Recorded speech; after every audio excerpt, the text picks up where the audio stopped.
Table வந்து ஃபுல்லாக வந்து க்ளீன் பண்ணிகிட்டு இருந்தேன். பிகாஸ் அதில் ஃபுல்லாக அவங்களுக்குள்ள மெடிசன் தான். அந்த ஒரு பெரிய பாக்ஸ் ஃபுல்லாக கேட்ஸுக்குள்ள மெடிசன் தான். அங்கே ஒரு பாக்ஸ் இருக்குது, அது மெடிசன் தான். சரிங்களா?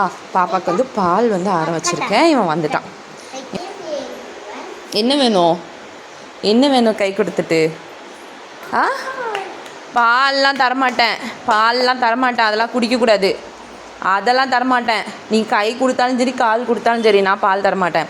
யார் வந்து என் பேங்க் பேலன்ஸ் தான் காலியாகுது நீ பாலை குடிச்சிட்டு முடிக்கிறத பேர் நல்ல. கை கொடு, ஹாய் சொல், குட் மார்னிங் சொல்ல எனக்கு. எப்போ சரி நான் பால் தரேன், நீ குட் மார்னிங் சொல். இங்கே குடுறா. சரிடா, நான் தரேன். இங்கே பாரு, நான் தரேன், கை கொடு, நான் தரேன், கண்டிப்பாக தருவேன். சரி, நல்ல அப்படி தந்தால் தான் தருவியலோ, கையை தரணும் தரமாட்டியலோ, என்ன நினச்சிட்டு இருக்கேங்க திருட்டு பையில. செல்ல பையன், செல்ல கொஞ்சம் நல்லா என்ன